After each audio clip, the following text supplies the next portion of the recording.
Isang mapagpalang araw po sa inyo, Sir Blair. Sana po ay palagi ho kayong nasa maayos na kalusugan at maging ang inyong pamilya. Isa po ako sa napakarami mong tagahanga at taga-subaybay sa inyong YouTube channel. At isang malaking karangalan po para sa akin na mapapabilang ang aking kwento sa inyong isa sa buhay. Meron po tayong kasabihan na hindi natin dapat husgahan ang isang tao base sa panlabas nitong anyo at sa katayuan nito sa buhay. Masasabi ko kasi na sa kwento ng aking buhay ay marami ang nanghusga sa akin nung mga panahon na ako ay nalugmok sa buhay nang dahil sa isang napakasakit na pangyayari. Ako nga po pala si Bayani at ito ang aking kwento. Sa baryo kung saan ako isinilang at lumaki ay nakilala ko bilang isang mananabas ng aswang. Nakikipaglaban ako sa mga aswang gamit ang sandata gaya ng itak nang walang ginagamit na agimat o anting-anting. Ang kakayahan ko na yon ay natutunan ko sa aking tatay na isa ring mananabas nung siya ay nabubuhay pa. Madalas kasing salakayin ng mga aswang ang aming lugar. Kaya naman, nagpursige akong matutunan ang pakikipaglaban sa aswang, hindi lang para protektahan ang aking sarili, kundi higit ang aming baryo. Nang dahil sa tungkulin ko sa aming baryo, ay isinantabi ko muna ang aking buhay pag-ibig. Pero totoo ngang mahirap kalaban ang puso. Nang nakilala ko si Alena, ay agad akong umibig sa kanya. Naging kasintahan ko siya at nang nagpakasal kami, ay nagkaroon kami ng isang anak. Ngunit sa kasamaang palad, parehas na pinatay ng aswang ang aking mag-ina. Pakiramdam ko ng mga panahong yun ay gumuho ang aking mundo. Nawala ako sa aking sarili at isang gabi ay bigla na lamang akong lumabas ng bahay at naglakad-lakad kung saan-saan ako nakarating, at nang natauhan ako ay hindi ko na alam kung nasang lugar ako. Doon na nagsimulang magbago ng gusto ang aking buhay. Ang dating mananabas ng aswang ay naging isang palaboy kung saan-saan ako natutulog at nabubuhay ako sa panghihingi ng barya at kakapiranggot na pagkain. Isang umaga, naglalakad ako papunta sa panaderya para bumili ng tinapay. Mula sa napaglimusan ko, may bitbit akong sako na naglalaman ng kung ano-anong bagay na nakukuha ko sa basurahan o kung saan paman. Marumi ang suot kong damit at alam kong hindi na maganda ang amoy ko. Pero wala akong pakialam dahil nasanay na akong ganun ako.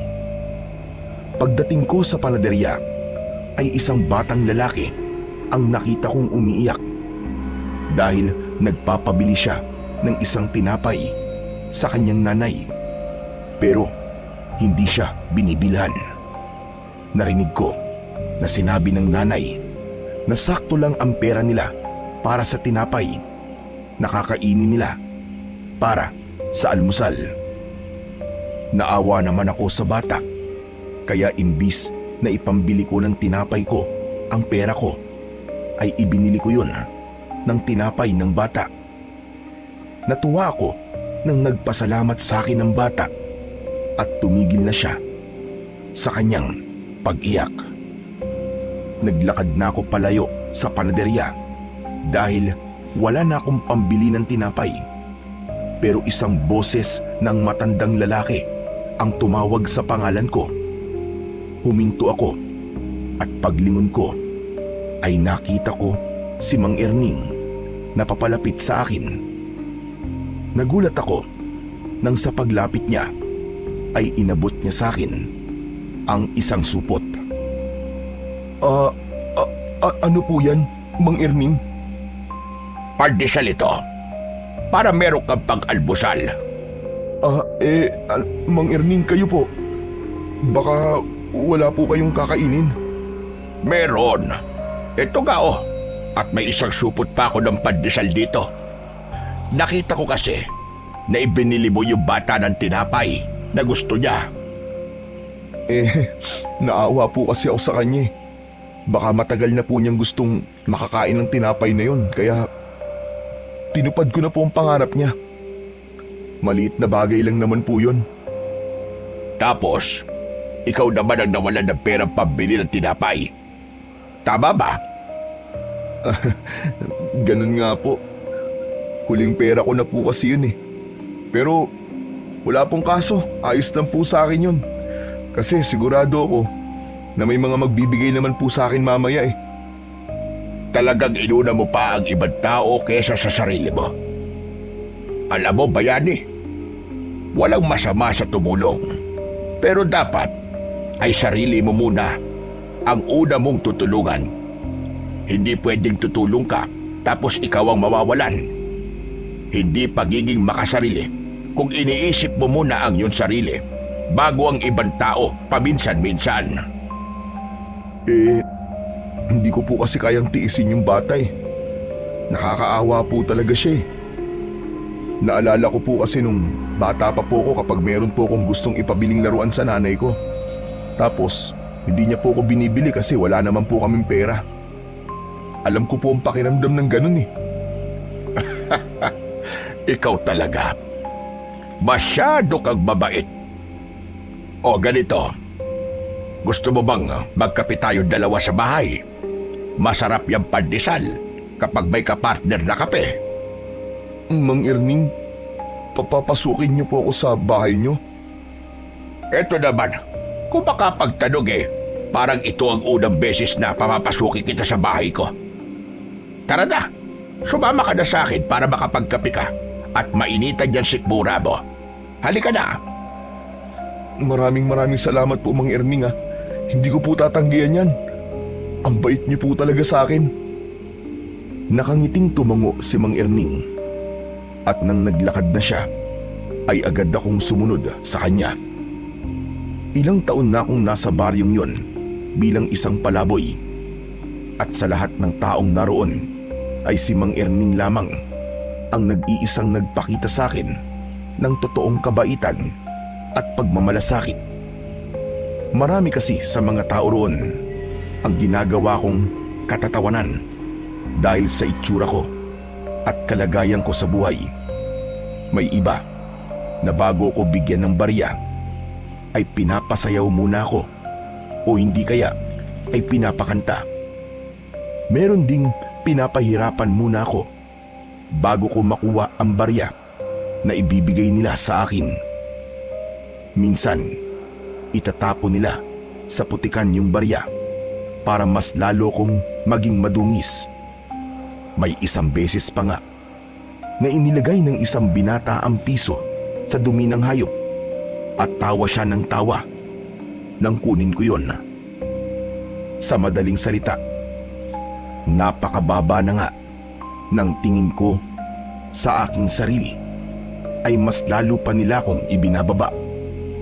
Pero wala naman akong magawa at hindi ako umaalma kasi kailangan ko ng pera para may pambili ng pagkain. Kahit piso ay napakahalaga sa kagaya ko. Kaya kahit nayuyurakan na ang pagkatao ko, ay ginagawa ko ang mga gusto nila. Kaya masasabi ko na kahit paano ay mapalad pa rin ako dahil mabait sa akin si Mang Erning. Sapat na sa akin na merong isang tao ang nagpapakita sa akin ng kabutihan. Hindi nagtagal ay nakarating na kami sa bahay ni Mang Erning. Isa yung maliit na kubo na nakatayo sa malawak na lupa. Sa unahan ay may 2 puno ng mangga, habang sa likod ay ang taniman ng mga gulay. Pinaghugas muna ako ni Mang Erning ng kamay sa batalan bago ako umupo para mag-almusal. Hinayaan niya akong magtimpla ng sarili kong kape at saka kami nagsimula na kumain. Napakasarap talaga ng pandesal at mainit na kape sa umaga. Tama po kayo, pero mas masarap po ito kung may palaman na pritong itlog. Gusto mo ba bumili ako ng itlog para meron tayong palaman? Nako, wag na po. Hindi naman po ako naghahanap ng pritong itlog eh. Nasabi ko lang po yon. Nakakahiya na po kung bibili pa po kayo. Hayaan mo at sa susunod ay magpiprito na ako ng itlog. Ay, oo nga pala. Pwede ba akong magtanong sa'yo? Pwede naman po. Ano po bang itatanong nyo? Gaano ka na ba katagal na palaboy? Naku, hindi ko na po matandaan eh. Pero matagal-tagal na rin po. Naalala mo pa ba kung saan ka nakatira? O kung meron ka pang pamilya? Pamilya? Wala na po eh. Yung tungkol naman po kung saan po ako nakatira, hindi ko na po matandaan. Kahit nga po yung pangalan ng lugar kung saan po ako nakatira nawala na po sa utak ko. Nang umalis po ako sa lugar namin, wala po ako sa sarili. Nang bumalik po ang katinuan ko, marami na po ako nakalimutan tungkol sa sarili ko. Mabuti na nga lang po at hindi ko nakalimutan ang pangalan ko. Pabihira. Nakakaawa ka naman pala kung ganon. Mang Erning, bakit nyo nga po pala naitanong yan? Baka kasi matulungan kitang makabalik sa lugar kung saan ka nakatira. Naawa kasi talaga ako sa'yo, bayani. Ramdam ko na mabuti kang tao, kaya dapat lang na ikaw ay tulungan. Maraming salamat po, Mang Erning ah. Kasi po, sa dinami-rami ng tao rito, ay kayo lang po nag-iisang mabait sa akin. Halos lahat po kasi sila. Ginagawa po akong katatawanan at kinukutsa ako kasi isa nga po akong palaboy. Para po bang ang iniisip nila na porke palaboy ako ay wala na akong pakiramdam. Tao pa rin naman po ako, nakagaya nila. Ewan ko ba sa mga tao rito? Wala na yatang maisip na mapaglilibangan, kaya ikaw na ginawa nila libangan. Kaya bayani, ako nang humihingi ng pasensya sa mga ginagawa sa iyong hindi maganda ng mga kabaryo ko rito. Hindi niyo po kailangan humingi sa akin ng pasensya. Kasi wala naman po kayong ginagawang masama sa akin eh. Kahit na, kung hindi nila kayang humingi ng tawad sa iyo, ay ako na ang gagawa nun. Pero sana ay maisip ng mga tao rito na mali ang ginagawa nila sa iyo. Kung gusto ka nilang bigyan ng barya o pagkain, ay magbigay na lang sila at huwag ka na sana nilang gawing katatawanan. Siguro po, wala na po akong magagawa pagdating po sa bagay na yan. Tinanggap ko na po na ganito talaga ang buhay ko. Hanggang sa mamatay na ako. Huwag ka magsalita ng ganyan. Maniwala ka, may plano ang Diyos sa iyo. Lalo na kung wala ka namang inaargabyadong ibang tao at wala kang ginagawang masama. Teka, nagdadasal ka ba palagi, bayani? Oo naman po. Bago po ako matulog sa gabi, nagdadasal po ako. Mabuti yan. Huwag kang makakalimot sa Panginoong Diyos. Teka, matanong ko lang. Natatandaan mo pa ba ang buhay mo noon sa lugar kung saan ka nakatira? Ano po eh? Hindi na rin po eh. Ay nako, mahirap pala talaga ang kalagayan mo. Mukhang mahihirapan talaga tayong alamin kung saan ka nakatira. Napailing na lamang si Mang Erning sa mga nalaman niya tungkol sa akin. Habang ako naman ay isinawsaw ang pandesal sa kape, saka ko yun kinain. Hindi totoo na wala akong natatandaan sa buhay ko dati. Ang totoo, malinaw pa sa aking alaala ang maraming beses na pakikipaglaban ko sa mga aswang. Naaalala ko pa rin ang mga gabing nagbabantay ako sa aming baryo kapag merong gumagalang aswang para masiguro ko ang kaligtasan ng lahat. Ngunit mas pinili kong wag nang sabihin yun kay Mang Erning dahil baka isipin niya na gumagawa lang ako ng kwento o hindi naman kaya ay may maluwag na tornilyo na sa aking ulo. Para sa akin, tapos na ang parting yun ng buhay ko at kailangan ko na yung kalimutan. Matapos naming mag-almusal ay nagpaalam na ako kay Mang Erning. Pero pinigilan niya akong umalis kagad dahil aniya ay meron siyang ibibigay sa akin. Isang plastik na may laman na mga damit ang inabot niya sa akin. O hayan, mga lumang damit ko ang mga yan. Hindi pa sira ang mga yan, ha? Maayos pa ang iba dyan. Hindi ko na galang na isusuot, kaya mas mabuting mapakinabangan mo na lang. Maraming salamat po, Mang Erning. Itong suot na damit ko na lang po kasi ang meron po ko. Hindi ba binigyan kita noon nung nakaraang buwan na bagong t-shirt tsaka short? Nasaan na ba ngayon? Wala na po eh. Ninakaw po sa akin. Aba, sino namang nagnakaw? Hindi ko po alam eh. Natutulog po kasi ako noon tapos nasa tabi ko po yung binigay niyong bagong damit tsaka short. Tapos pagising ko po, wala na. Pinag-interesan po siguro kasi alam po na bago. Pabihirang buhay to. Ang dami talagang lokong tao rito. Alam na nga nilang walang-wala ka na. Ninakawag ka pa. Hayaan mo. At kapag pumaldo ko sa benta ng gulay, ay ibibili kita ulit ng damit sa bayan. Naku, wag na po, Mang Erning. Baka mamaya nakawin lang po ulit sa akin, sayang. Okay na po ako rito sa mga damit po na binigay nyo. Maraming salamat po. Bakit kasi hindi ka nalang tumira rito sa bahay ko? Hindi ba? Dati ko pa yan sinasabi sa'yo. Mag-isa lang naman ako rito eh. Huwag na po, Mang Erning. Mas gusto ko po na mabuhay ng walang inaasahan. Saka, sanay naman na po ako sa labas eh. At hindi ko na po kailangan ng bahay. Ay, dako. Ikaw ang bahalang bata ka.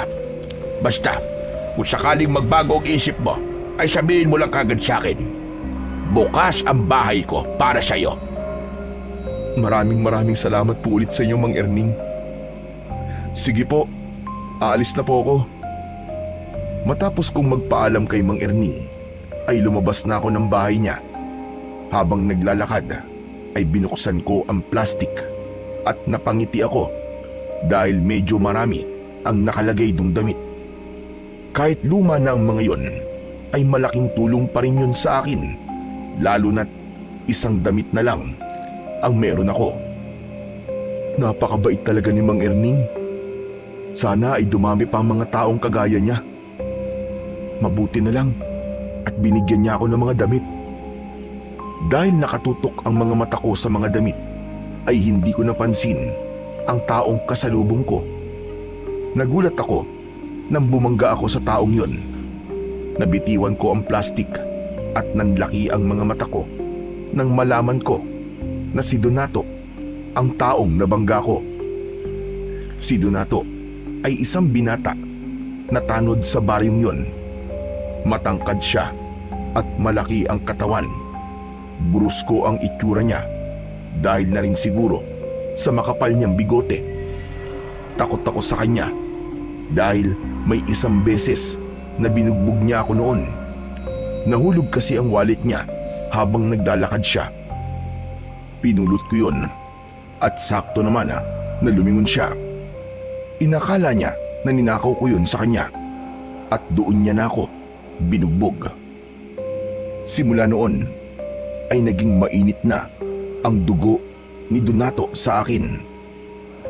Talagang dumikit ka pa sa akin, ha? Ang baho-baho mo.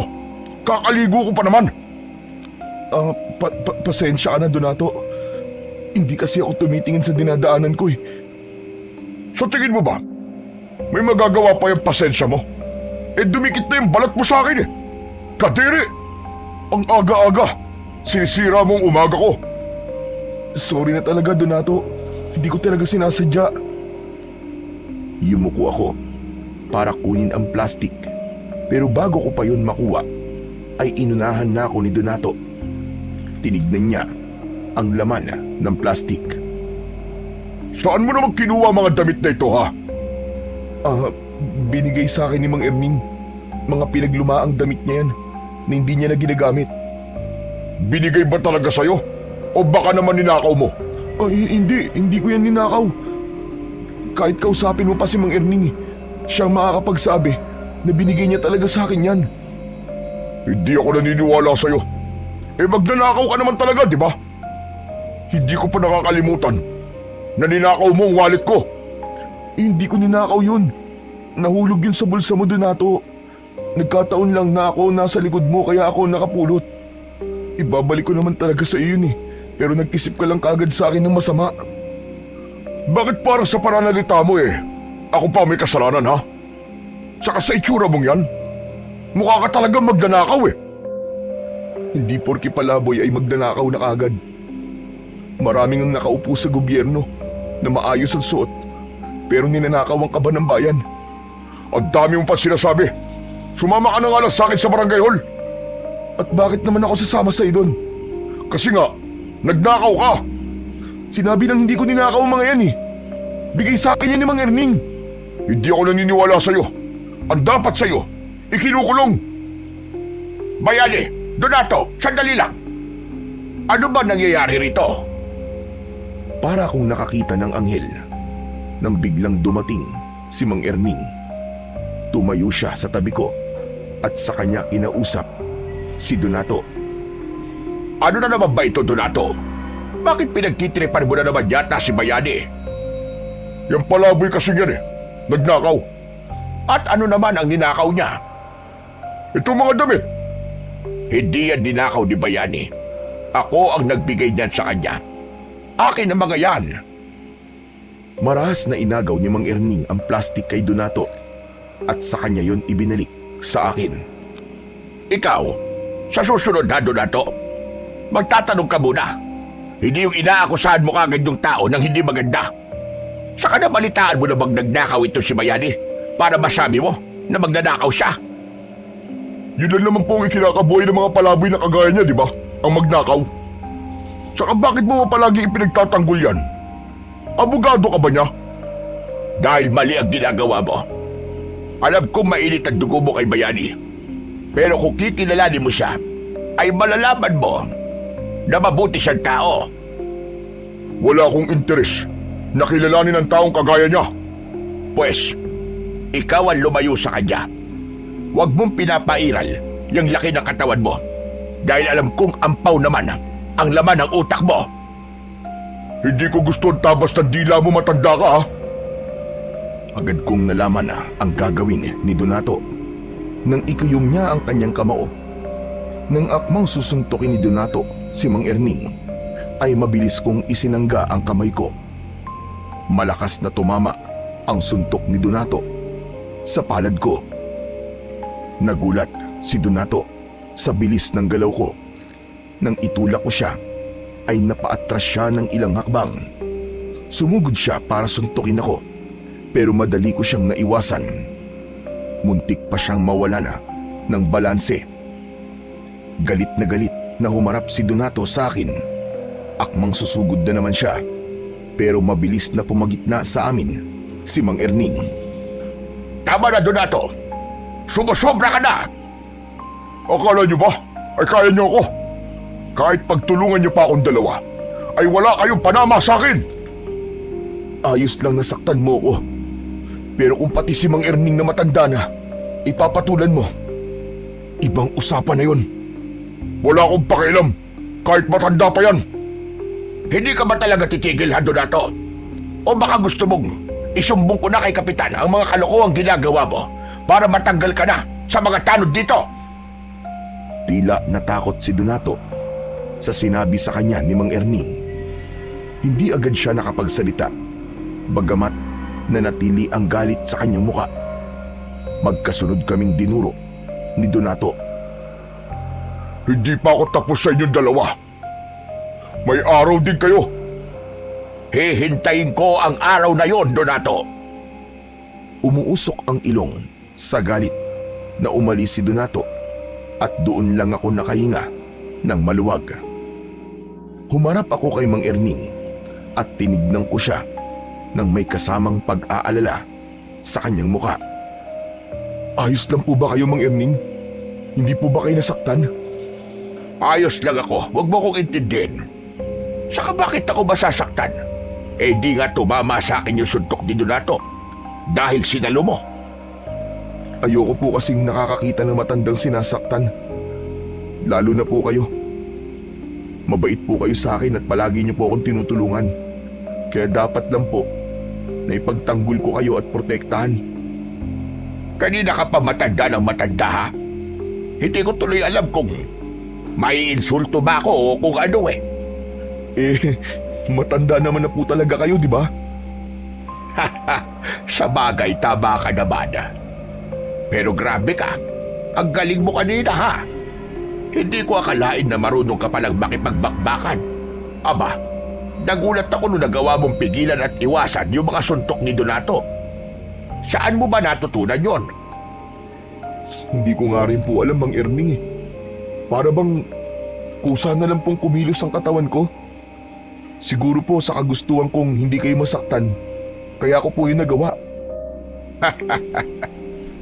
May mga ganyang pangyayari talaga ako minsan. Halimbawa na lang, hinahabol ka ng aso, tapos bigla mo magagawang talunin yung mataas na bakod. Pero ikaw, iho, ayos ka lang ba? Hindi ka ba nasaktan? Hindi po, Mang Erning. Hindi naman din po ako tinamaan ng suntok ni Donato eh. Mabuti naman. Basta, ikaw na lang ang umiwas kay Donato. At kilala mo yon. Masyadong mahangin ang isang yon. At akala mo ay kung sinong siga rito porque malaki ang kanyang katawan. Ganyan naman po talaga ang ginagawa ko eh. Kaya lang, madalas po ay si Donato ang lumalapit sa akin. Kahit na anong iwas po ang gawin ko sa kanya, lumalapit pa rin siya para sabihan ako ng masasakit na salita. Ewan ko ba sa taong yon? Imbis na gamitin ang laki ng katawan at lakas niya sa mabuting bagay, ay sa katarantaduhan niya ginagamit. Ay, nako. O paano? Babalik na ako sa bahay ko. Talagang nakita ko lang na inaaway ka ng Donato na yon, kaya ako pumunta rito. Mag-iingat ka palagi, ha? Sige po. Maraming salamat po ulit sa inyo, Mang Erning. Hinintay ko munang makaalis si Mang Erning bago ako naglakad. Nagtungo ako sa isang sirang kubo na wala nang nakatira. Pero sa labas lang ako ng kubong yun dahil marupok na ang sahig na kawayan nun. Doon ako nagpalipas ng oras habang tirik pa ang sikat ng araw. Sa aking pag-iisa ay hindi ko naiwasang maalala ang aking mag-ina. Bumalik sa aking isipan ang gabi na natagpuan ko silang walang buhay sa aming bahay. Kakatapos ko lang magronda noon sa aming baryo at hindi ko akalain na habang wala pala ako ay inaatake na pala sila ng aswang. Yun ang pinakamasakit na pangyayari sa buhay ko. May mga pagkakataon na hindi ko maiwasang sisihin ang sarili ko kung bakit yun nangyari. Nang gabing yun kasi ay naglalambing sa akin ang asawa ko. Sinabi niya na wag na akong umalis para makapagpahinga naman ako. Pero hindi ako nakinig sa kanya. Mas pinili ko pa rin ang tungkulin ko sa gabing yun. Alam ko na kung sinunod ko lang sana ang asawa ko, malamang ay kasama ko pa rin sila ng aming anak.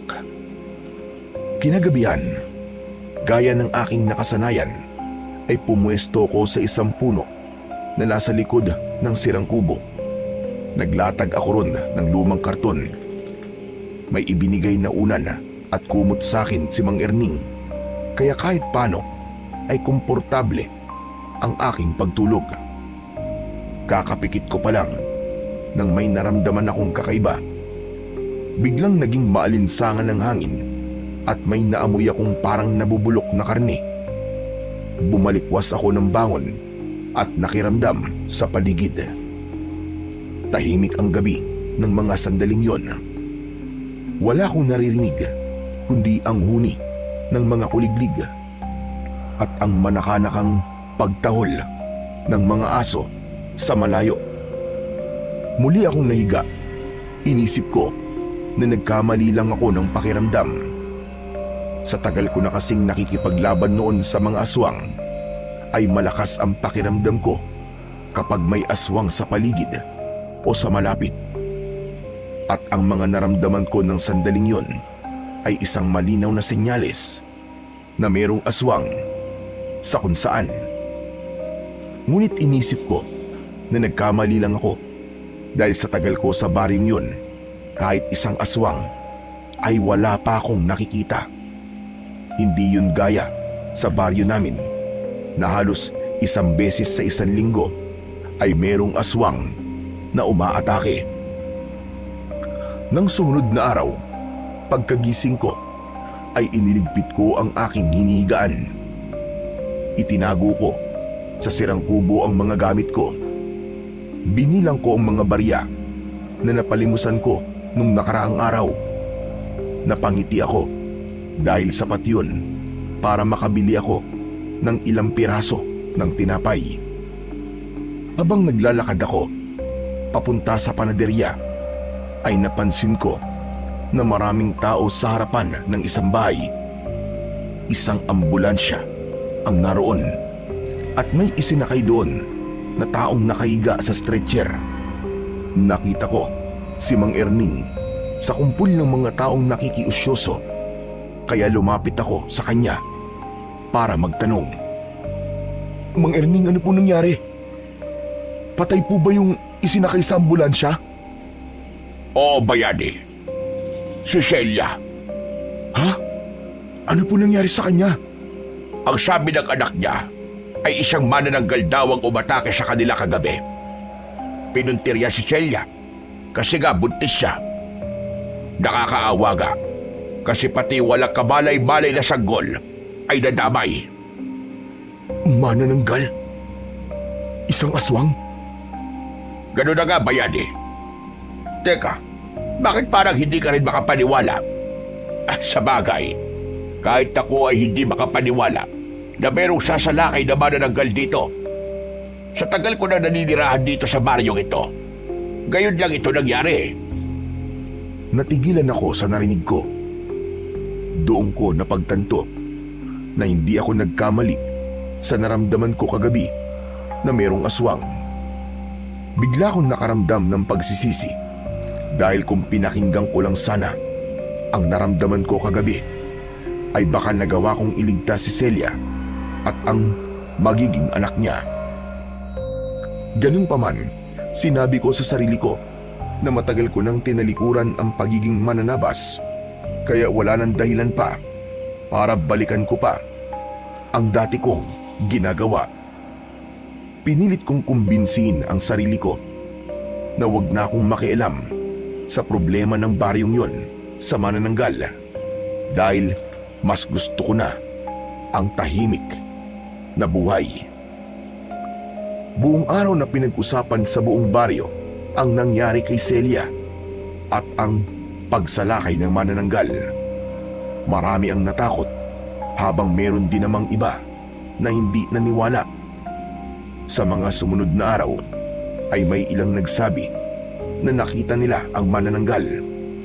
Doon na ako kinabahan dahil may kutob ako na kung walang kikilos ay paniguradong merong susunod na magiging biktima ang manananggal. Pero alam ko na walang maglalakas ng loob para labanan ang manananggal dahil walang kahit isang tao roon na may kakayahan na makipaglaban sa ganung uri ng nilalang. Tanging ako lang ang may eksperyensya pagdating sa ganung bagay. Kaya kahit ayoko nang balikan ang ginagawa ko noon, ay nagdesisyon akong labanan na ang manananggal bago pa siya muling may mabiktima. Ayokong magsisi dahil wala akong ginawa kahit meron naman akong kakayahang tumulong. Kaya isang hapon ay kumuha ako ng kawayan. Gamit ang patalim ay matyaga kong nilagyan ng patulis ang dulo ng kawayan. Habang ginagawa ko yun sa likod ng sirang kubo, ay bigla namang dumating si Mang Erning. Meron siyang dalang plastic container na halatang pagkain ang laman. Mang Erning, nakakagulat naman po kayo. Kayo lang po pala. Akala ko po kung sino na eh. Nagluto kasi ako ng ginataang langka. Dinalhan kita para hindi ka na mamroblema sa hapunan mo. May kanin na rin itong kasama. Naku, maraming salamat po. Nag-abala pa po kayo.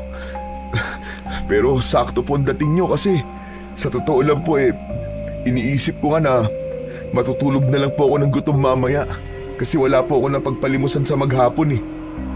Tamang-tama pala na naisipan kong dalhan ka ng pagkain. Ano pala yung ginagawa mo? Bakit parang gumagawa ka yata ng sibat?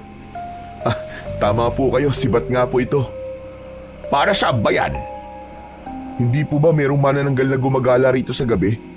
Baka bigla po akong atakihin eh. Para meron po akong magagamit na panlaban sa kanya. Ikaw naman kasi. Bakit pa hindi ka na lamang pumayag na tumira ka doon sa bahay ko? Mas ligtas ka ron kaysa dito ka natutulog sa labas. Huwag na po, Mang Erning. Sanay naman na po ako sa ganitong buhay. Huwag po kayo mag-alala kasi kaya ko naman po ang sarili ko. Ay nako, ikaw ang bahala. Pero grabe talaga yung ginawa ng manananggal na yung kay Celia. Hanggang ngayon, ay di ko pa rin makalimutan yung bangkay ni Celia. At kung minsan ay napapanaginipan ko pa nga, nagtataka talaga ako kung bakit biglang nagkaroon ng ganong nilalang dito sa atin. Minsan po kasi ay naghahanap talaga ang mga aswang ng ganitong liblib na lugar para sa lakayin nila. Mas gusto po nilang maggasik sa mga ganong lugar kasi malayo po sa kabiasnan. Madali silang makakapambiktima kasi ang mga bahay dito ay hindi konkreto. Sa bagay, may punto yung sinabi mo. Pero sandali, bakit parang ang dami mo yatang alam sa aswang? Teka, baka naman aswang ka at hindi ka lamang nagsasabi. Di kung aswang po ako, sana nung dumating po ako rito ay nagsimula ng pagkamatay ng mga tao rito nang dahil sa aswang. Saka kung aswang po ako, matagal na pong patay si Donato kasi siyang kauna-unahan ko pong magiging biktima. Tama ka, pero nagbibiro lang ako. Huwag mo seryosohin yun. Pero Bayani, bakit nga parang ang dami mong alam tungkol sa aswang? Parang sigurado-sigurado ka sa mga sinasabi mo eh. Ano lang po yun? Base lang po sa mga narinig ko nun sa sinasabi po ng mga matatanda sa lugar namin. Malaki po kasi ang paniniwala ng mga tao ron sa mga aswang-aswang po. Kaya kung tutusin, ay hindi na bago sa akin yung nangyayari ngayon dito. Kaya naman pala.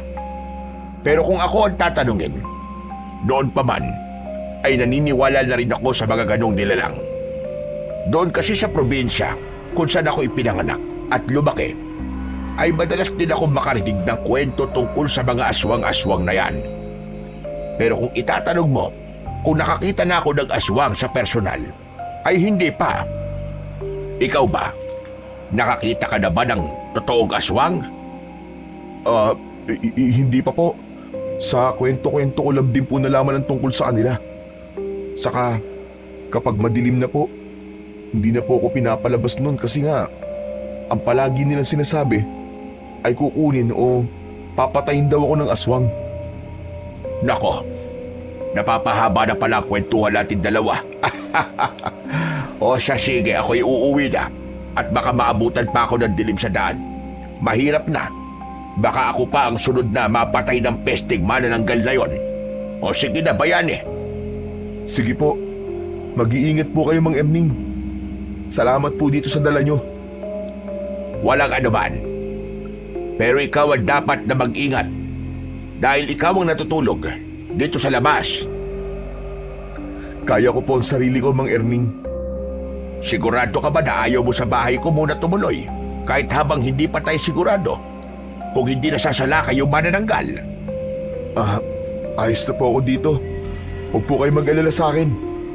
O siya, ikaw ang bahala. Pero kung sakaling atakihin ka ng manananggal, ay tumakbo ka kagad sa bahay ko, ha? O sige na, aalis na ako. Ngumiti ako kay Mang Erning bago siya umalis. Nang wala na siya, ay ipinagpatuloy ko ang aking ginagawa. Sa tingin ko naman, ay hindi nakalata si Mang Erning na malawak ang kaalaman ko sa mga aswang at may kasanayan ako sa pakikipaglaban sa ganung uri ng nilalang. Pero may naramdaman pa rin akong konting sundot ng konsensya dahil kinailangan kong magsinungaling kay Mang Erning. Pagsapit ng gabi ay hindi muna ako natulog. Nakaupo lang ako sa ilalim ng puno habang mahigpit kong hawak ang kawayan na ginawa kong sibat. Nakikiramdam ako sa paligid para kung sakaling dumating ang manananggal ay agad kong malalaman. Wala na akong pagdadalawang isip kung dapat ko bang labanan ng aswang. Buo na ang loob ko na paslangin ang nilalang na yon para hindi na siya makapangbiktima pa. Maya-maya ay naging maalinsangan ang paligid. May narinig akong huni ng ibon sa malayo na sinabayan ng tunog ng pagaspas ng pakpak. Hindi nagtagal ay nawala ang ingay na yon. Pero ramdam kong malapit lang sa kinaroroonan ko ang aswang na manananggal. Napapitlag ako nang may pumatak na malagkit na likido sa braso ko. Marahan akong tumingala at nanlaki ang mga mata ko nang malaman kong nakadapo sa itaas ng puno ang manananggal. Malakas ang paghinga niya at nanlilisik ang kanyang mga mata habang nakatingin sa akin. Ang pumatak na likido sa braso ko ay malinaw na laway ng manananggal. Hindi ako nagpakita ng takot.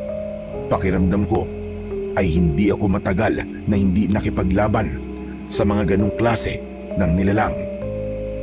Mabilis na nabuhay ang dugong mananabas ng aswang sa aking ugat. Tumayo ako at mahigpit kong hinawakan ang aking sibat. Diablong buwang ka! Hindi ako natatakot sa'yo! Kayang-kaya kitang patayin! Kaya kung gusto mo bang mabuhay, ay umalis ka na rito! At huwag ka nang babalik dito kahit kailan! Tila mas lalong nagalit ang manananggal sa sinabi ko. Lumipad siya pa itaas at nagpaikot-ikot siya sa itaas ko. Hindi nagtagal ay lumipad siya patungo sa dulong bahagi ng baryo. Sinundan ko ang manananggal.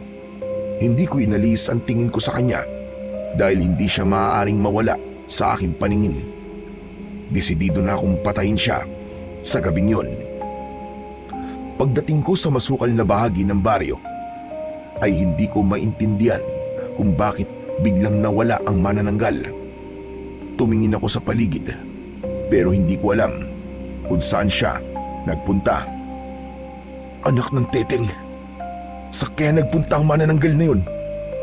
Pero nararamdaman ko pa rin siya, kaya sigurado ako nasa paligid lang siya. Tumigil ako sa paghahanap sa kinaroroonan ng manananggal.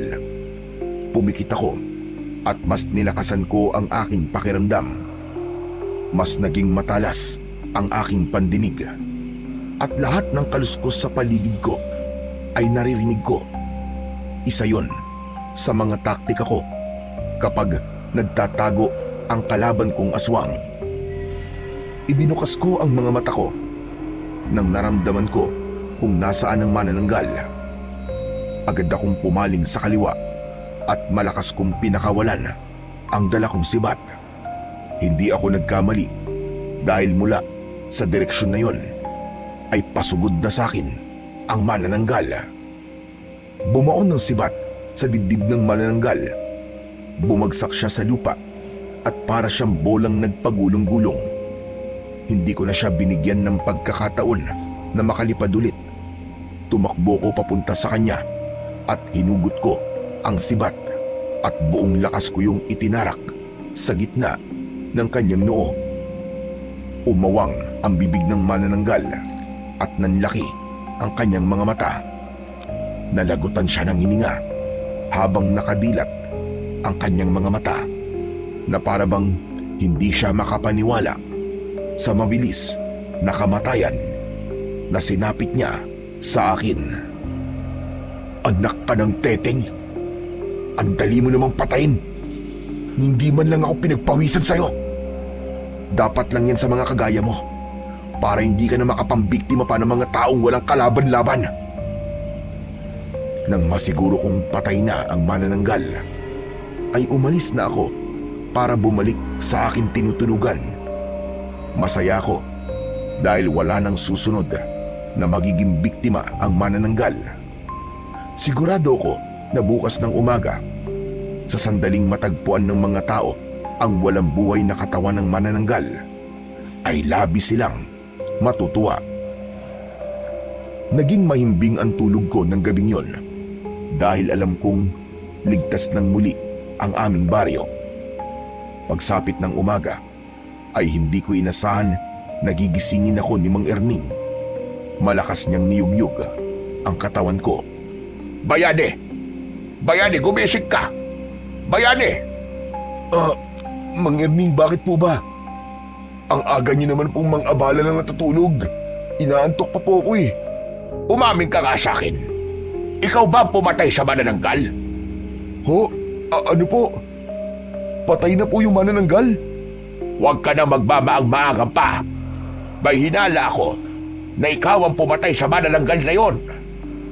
Natagpuan ang katawan niya sa kasukalan at may nakatusok na sibat na gawa sa kawayan sa noo niya. Eh di magandang balita po yan. Kung patay na po pala yung manananggal, ibig sabihin, wala na po siya magiging susunod na biktima. Bakit hindi mo sinasagot ng tanong ko sa'yo? Eh ano po ba yung tinatanong nyo? Pasensya na po, kagigising ko lang eh. Medyo hindi pa po ako makapag-isip ng maayos. Uulitin ko. Ikaw ba ang pumatay sa manananggal? Hindi po ako. Paano ako po ang papatay sa kanya eh? Magdamag po ako natutulog dito. Saka ano naman pong alam ko sa pagpatay sa ganong klase ng nilalang. Kung hindi ikaw ang pumatay sa manananggal, bakit ang sandata na ginamit para patayin siya ay yung sibat na gawa sa kawayan? Hindi ba nakita kita kahapon na gumagawa ka ng ganong sandata? Hindi agad ako nakapagsalita sa sinabing ni Mang Erning. Pakiramdam ko ay malalaman niya na kung sino talaga ako at kung ano ang kaya kong gawin. Pero wala akong balak na malaman ng kahit na sino na isa akong mananabas ng aswang. Kaya agad akong nag-isip ng paraan para maalis sa isip ni Mang Erning na ako ang pumatay sa manananggal. Bakit hindi ka makapagsalita? Ha? Dahil ba sa tama ako sa aking hinala? Bayani, wala kang dapat ikatakot kung ikaw ang pumatay sa manananggal. Isang aswang ang pinatay mo. Isang aswang na pumatay sa isang buntis at sa dinadala niya sanggol. Kaya nararapat lang sa kanya ang ginawa mong yon. Sana nga po ako talaga ang pumatay sa manananggal. Pero hindi po ako ang pumatay sa manananggal. Nagsasabi po ako ng totoo sa inyo. Paano mo ipapaliwanag yung sibat na gawa sa kawayan na siyang ginamit ng kung sino man para patayin yung manananggal? Sige nga. Hindi lang naman po siguro akong gumawa ng ganun sandata eh. Tsaka syempre, Alam po ng lahat na may manananggal dito kaya marami po ang gagawa ng sibat para gamitin po na panlaban sa manananggal. Para meron silang sandata, di po ba? Nagsasabi ka ba ng totoo? Oo naman po, Mang Erning. Hindi ko po kaya magsinungaling sa inyo. Maniwala po kayo sa akin.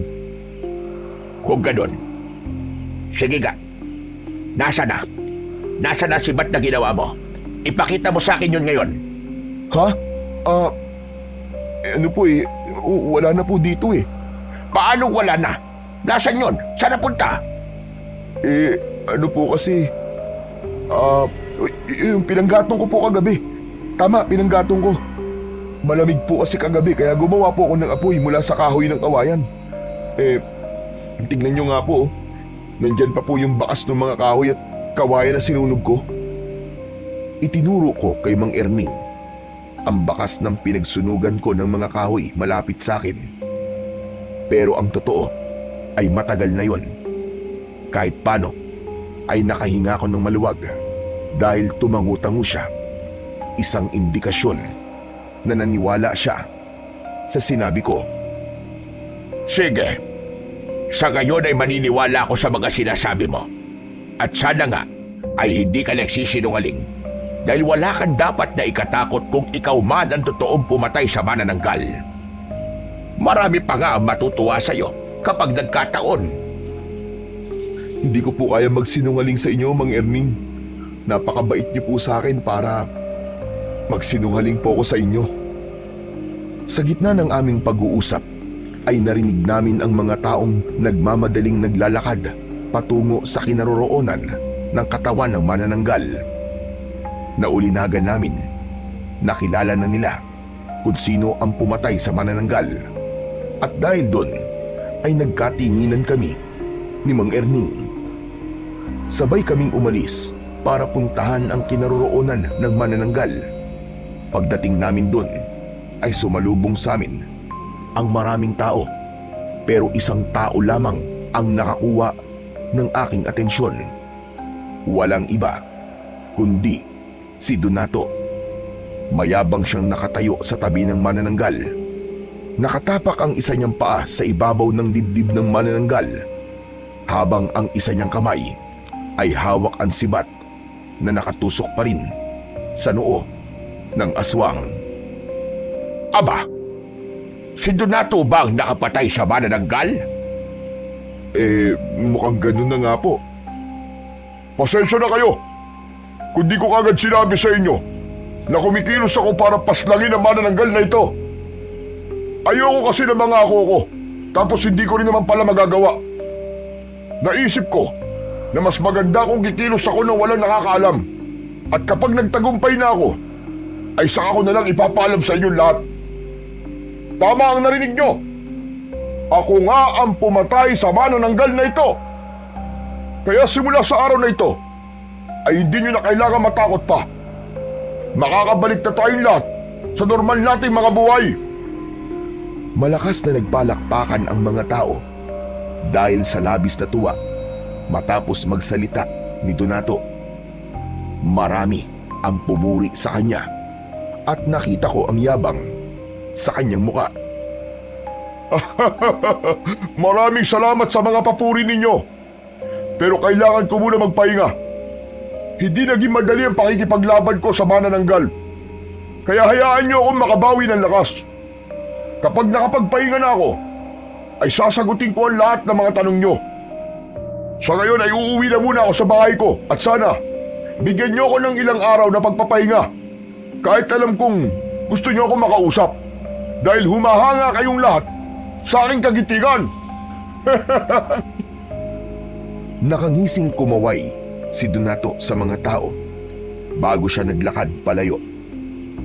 Hindi ko alam ang mararamdaman ko sa pag-ako ni Donato na siya ang pumaslang sa manananggal.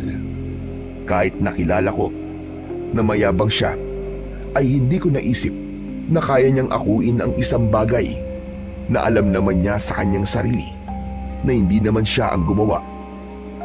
Ngunit ganun pa man, inisip ko ang magandang naidulot nun sa akin at yun ay ang hindi na magdududa pa si Mang Erning.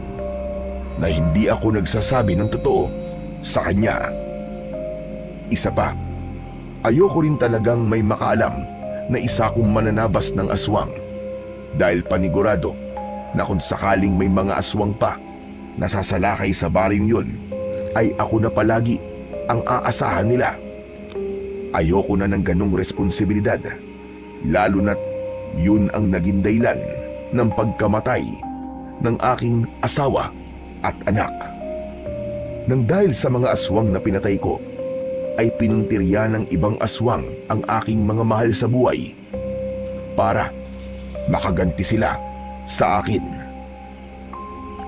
Ngunit tila hindi kumbinsido si Mang Erning na si Donato ang pumatay sa manananggal. Nagulat ako nang sundan niya si Donato. Sa takot ko na baka may gawin na hindi maganda si Donato kay Mang Erning, ay sumunod ako sa kanya.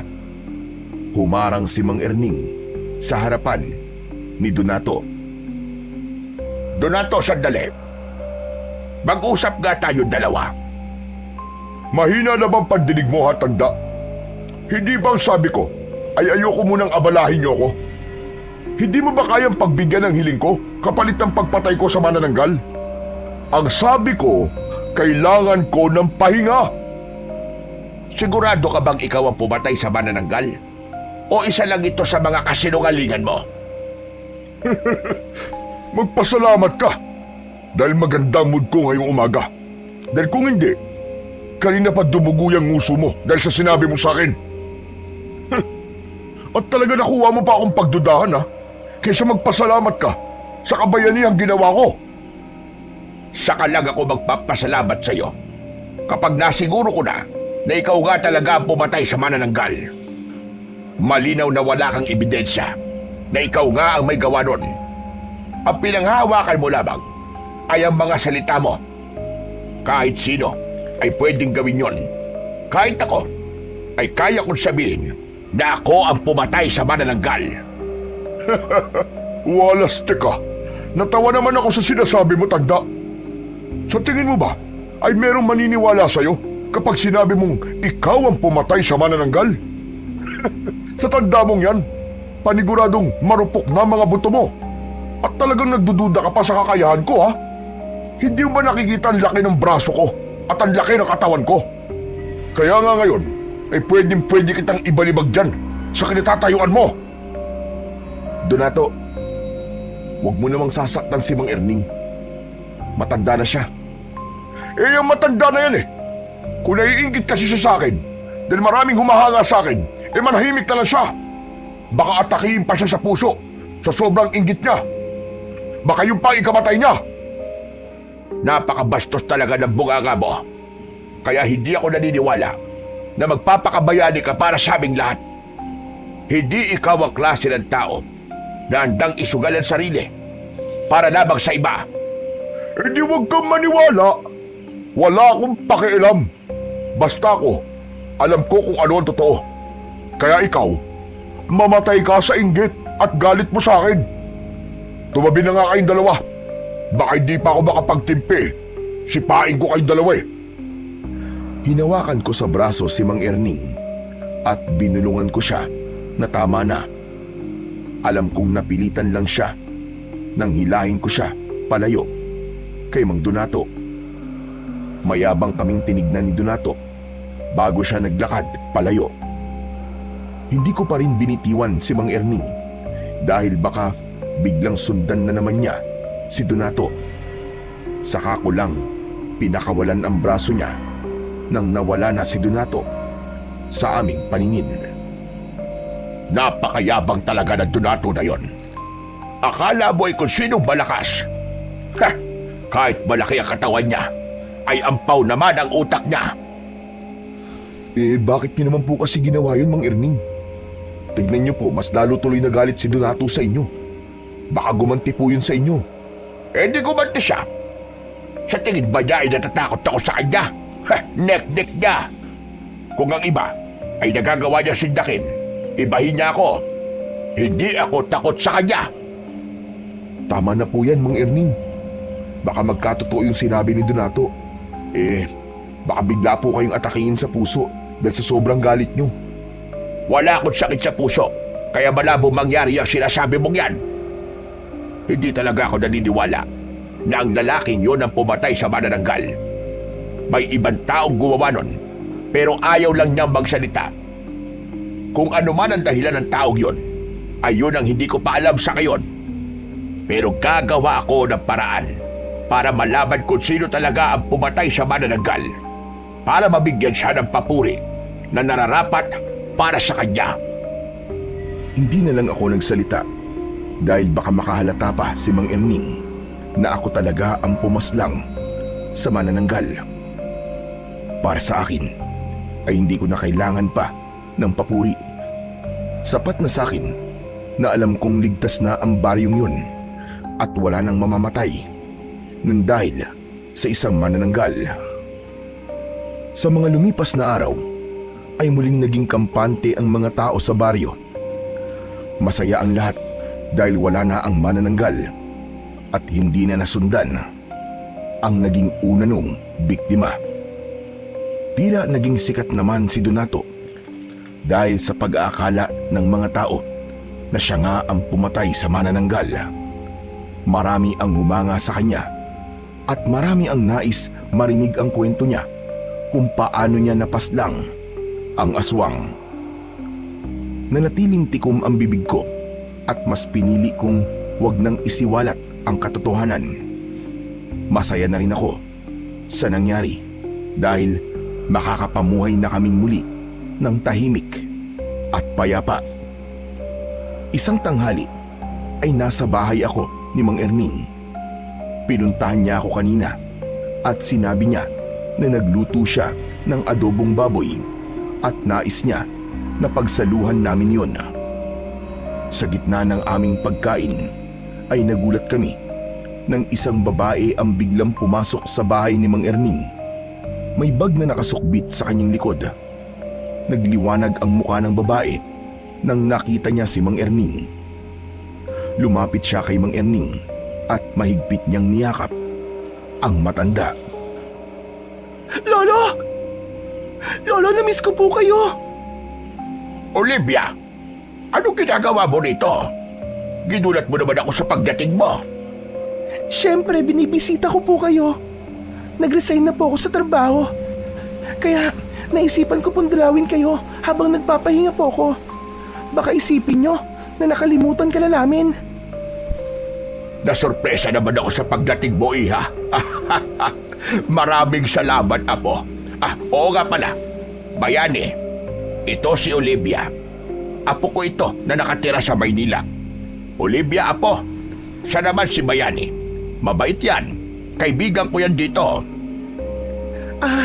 Hello Bayani. Oh, bakit nakatulala ka dyan? Alam ko na. Nagandaan ka sa akin, no? Okay lang yan. Sanay na ako na kapag may lalaking nakakita sa akin, ay natutulala sila. Uy, joke lang yun ha. Hindi ako makapagsalita habang nakatitig kay Olivia. Tama naman kasi ang sinabi niya. Natulala ako sa ganda niya. Hindi ko inakala na may ganong kagandang apo si Mang Erning. Bigla tuloy akong nahiya dahil ang dumi at ang baho ko. O siya, kumain ka na pala muna. Saluhan mo na kami ni Bayani. Sige po, nagugutom na po talaga ako eh. Hindi po ako kumain bago ako pumunta rito kasi alam ko po na masarap ang ulam nyo. At tama nga ako kasi adobong baboy ang ulam nyo. Favorite ko po yan, lalo na kung kayo po nagluto. Mang Erning, aalis na po pala ako. Oh, bakit naman? Hindi ka pa nga tapos kumain eh. Tapusin mo muna yung pagkain mo bago ka umalis. Busog na po ako eh. Saka, para magkaroon po kayo ng oras na makapag-usap po kayo ng apo nyo. Nahihiya ka ba sa amin? Huwag kang mahiya, ano ka ba?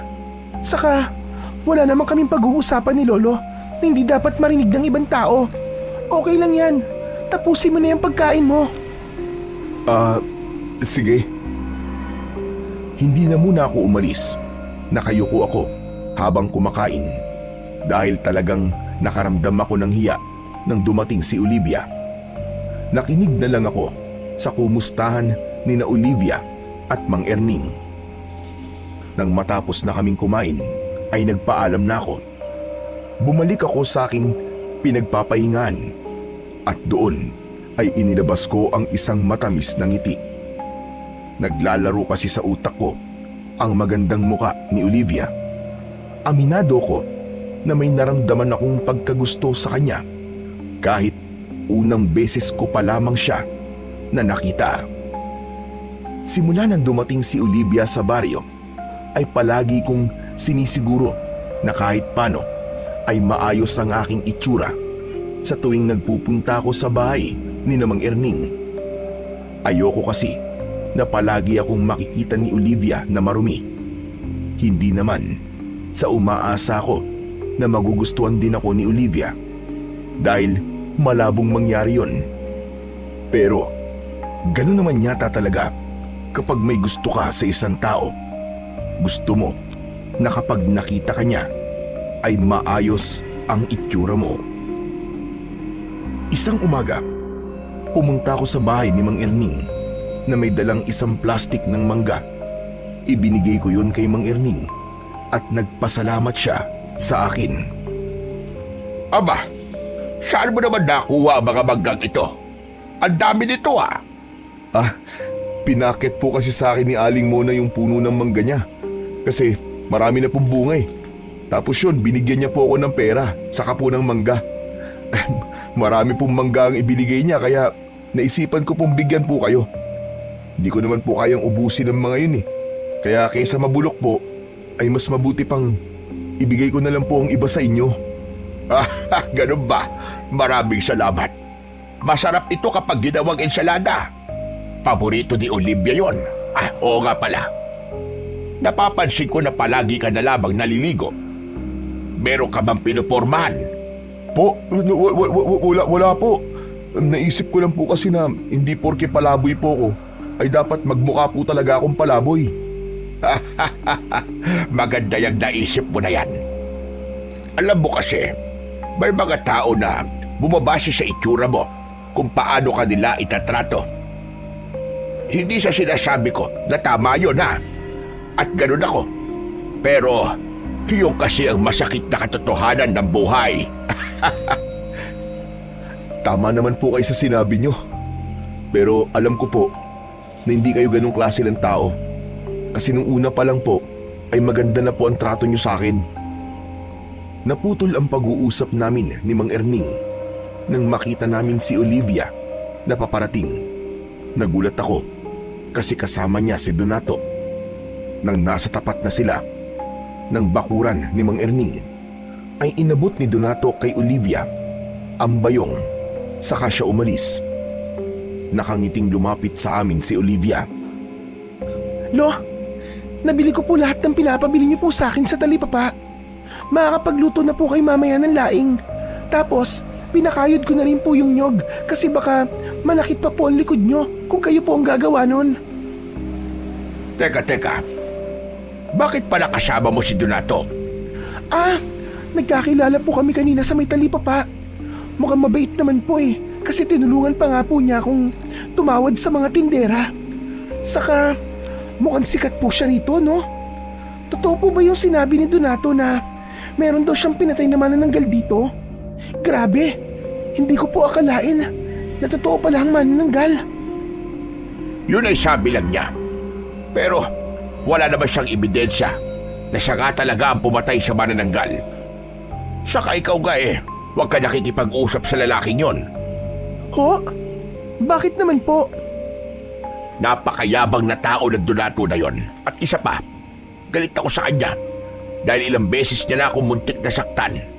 May isang beses pa nga na susuntokin niya sana ako, pero mabuti na lang at naroon si Bayani. Hindi niya hinayaan na masaktan ako ni Donato. Kaya huwag kang lalapit sa lalaking yon dahil malinaw na may gusto yun sa'yo. Hindi ako papayag na ganong klase ng lalaki ang magiging nobyo mo. Mas gusto ko pang maging kasintahan mo itong si Bayani dahil sigurado ko na mabuting tao yan.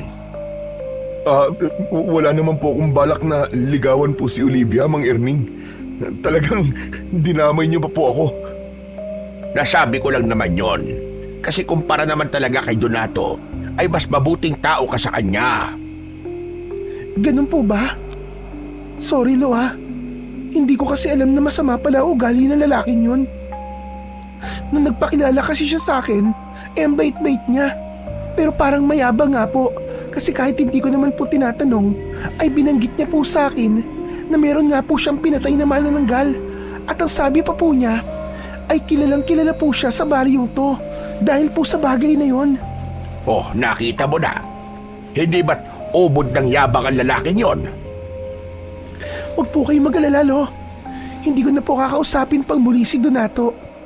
Kung nalaman ko lang po sana kagad yan, bago siya nakipagkaibigan sa akin, ay hindi ko po talaga siya papansinin. Ayoko pa naman sa mga lalaking sobrang hahangin. Lihim akong natuwa sa mga sinabi ni Olivia. Kahit wala akong balak na manligaw sa kanya kasi alam kong hindi niya ako magugustuhan, ay masaya ako na hindi siya mapupunta sa lalaking kagaya ni Donato. Magmula nang namatay ang manananggal, ay inakala naming lahat na tapos na ang dilubyo sa baryo. Pero dumating ang mga araw na halos tuwing umaga ay may natatagpo ang patay na alagang baboy, gaya na lamang ng kambing, baboy at kalabaw. Muling bumalik ang pagkabahala ng mga tao, kaya nagkaroon ng pagtitipon sa plaza. Ay doon ay nagsalita sa harapan ng lahat si Donato. Isa ko sa pumunta roon kasama sina Olivia at Mang Erning. Alam ko nababahala na naman kayo dahil sa posibilidad na meron na naman panibagong aswang ang naririto sa ating baryo. Alam ko rin na wala kayong ibang inaasahan na lumaban sa aswang na yon kundi ako lamang. Huwag kayong mag-alala dahil gaya ng ginawa kong pagpatay sa manananggal ay gagawin ko ang lahat para patayin ang aswang na dahilan ng pagkamatay ng mga alaga niyong hayop. Napakaswerte ng baryo natin dahil meron tayong kagaya ko na matapang, malakas at walang takot na harapin ang lahat ng nilalang na sumisira sa ating kapayapaan. Tignan mo, Apo. Hindi ba totoo sinabi ko na napakayabang ng Donato na yan? Kaya nga po, Lolo. Sabihin na nating malaki po ang naitutulong niya sa mga tao. Pero hindi dapat siya magsalita ng ganyan na para bang sa kanya nakadepende ang lahat ng buhay na nandito. Isa pa, malakas ang kutob ko na hindi talaga siya ang pumatay doon sa manananggal. May ibang gumawa ng bagay na yon. Pero dahil wala nagsalita, ay inako na ni Donato na siya ang pumatay sa manananggal. Pero kung hindi po si Donato ang pumatay sa manananggal, sino naman po kaya? Si Bayani. Hindi po akong pumatay sa manananggal. Ang ibig kong sabihin ay baka meron kang hinala kung sino ang totoong pumatay sa manananggal. Hindi ko naman sinabi na ikaw ang gumawa nun. Wala po akong maisip eh. Pero kung sinasabi po ni Donato na siya, siguro maniwala na lang po tayo sa kanya para wala ng gulo. Basta. Hindi ako naniniwala sa mga sinasabi ng mayabang na Donato na yan. Puro kayabangan lang naman at hangin ang laman ng utak niyan eh. Pero sigurado ko na isang araw ay malalaman din natin ang buong katotohanan. At kapag nangyari yon, tignan natin kung anong gagawin ni Donato. Baka sa labis na kahihiyan ay umalis na lang siya rito sa ating baryo. Huminto muna kami sa pag-uusap nang muling nagsalita si Donato. Gaya na sinabi ko, ay huwag kayong masyado mag-alala. Dahil nandito ako. Ako ang tutugi sa aswang na yon at gagawin ko ang lahat para mapatay siya sa lalo madaling panahon. Hindi ko nahihintayin na dumating ang araw na hindi na lang mga hayop ang papatayin niya, kundi tayong mga tao na rin. Ako ang tagapagligtas dun lahat sa aswang at sa iba pang nilalang na magiging banta sa inyong mga buhay. hindi ko kayo pababayaan. Dahil alam kong tanging ako lamang ang may kakayahan na protektahan kayong lahat. Malakas na nagpalakpakan ang mga tao para kay Donato na para bang napakasaya nila sa mga sinabi nito. Pero kung hihimayin ang bawat salita ni Donato, malinaw na nagmamayabang lamang siya.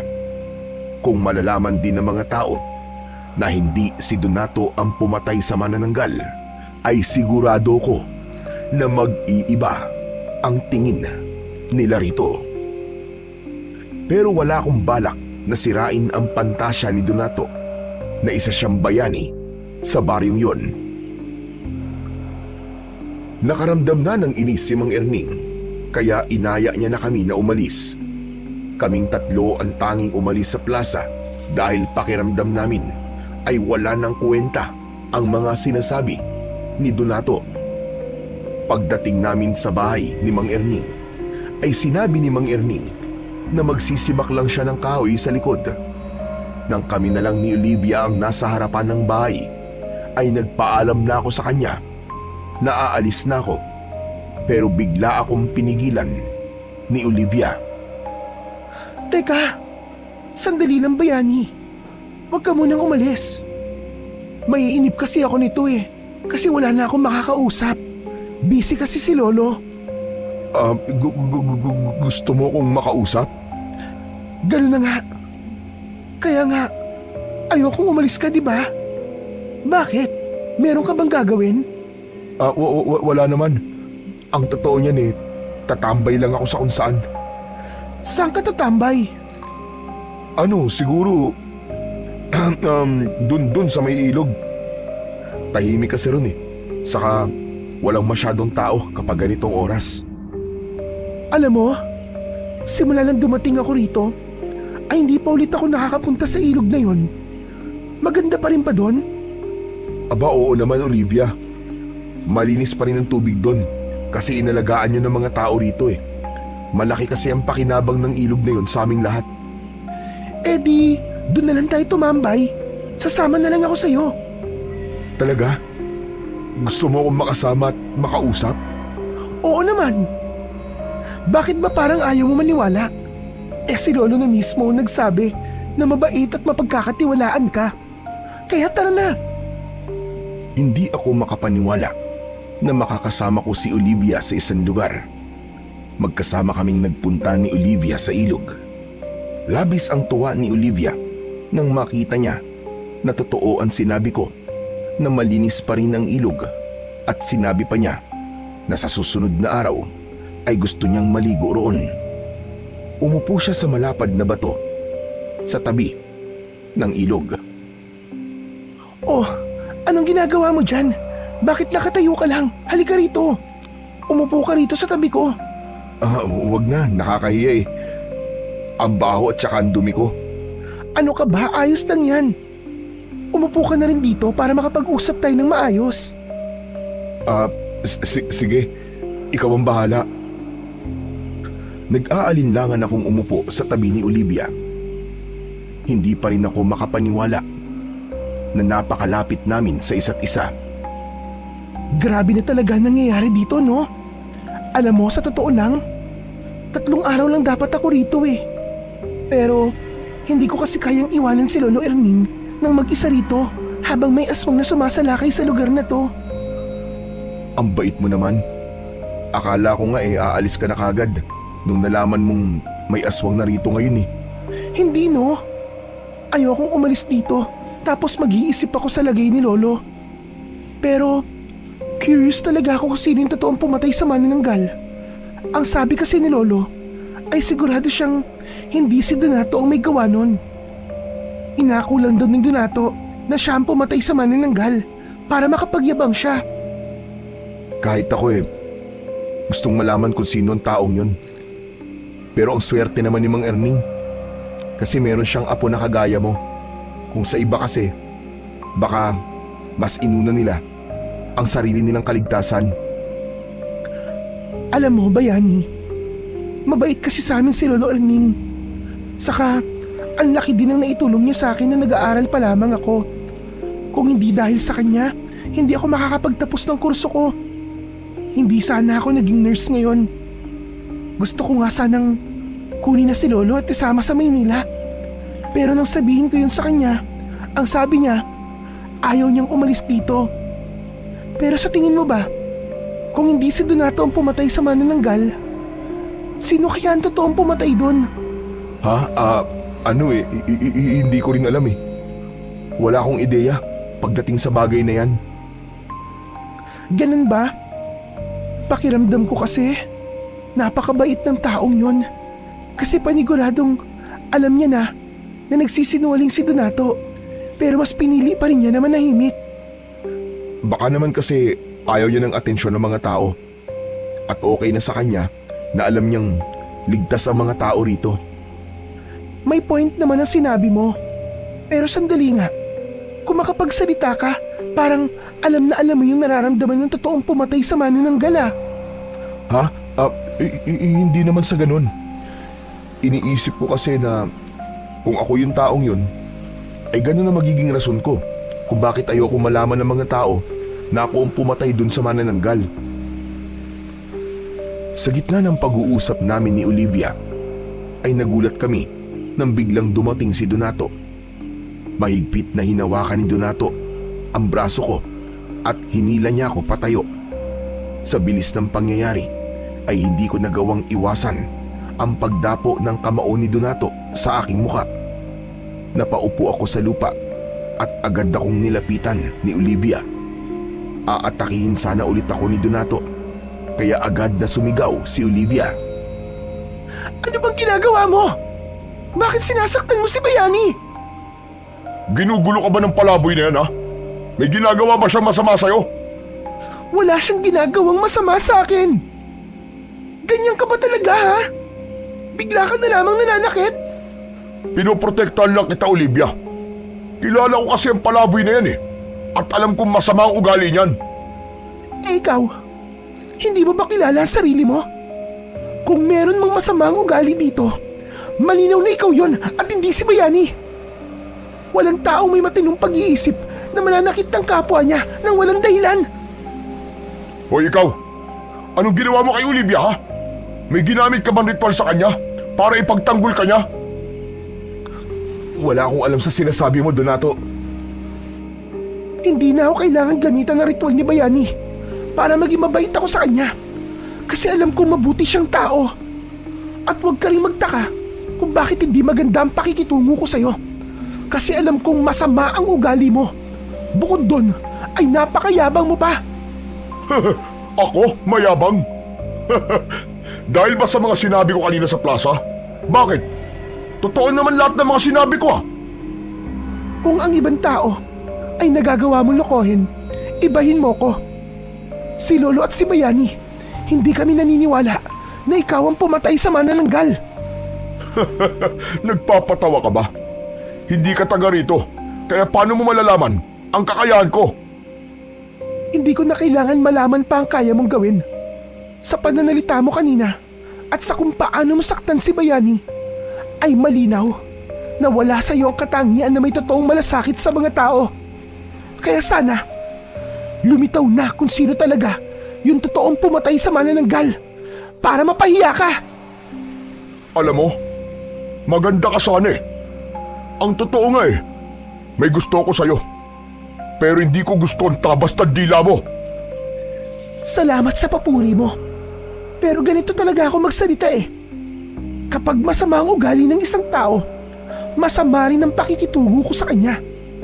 Kaya huwag ka na magtaka kung bakit ganito ako magsalita sa'yo.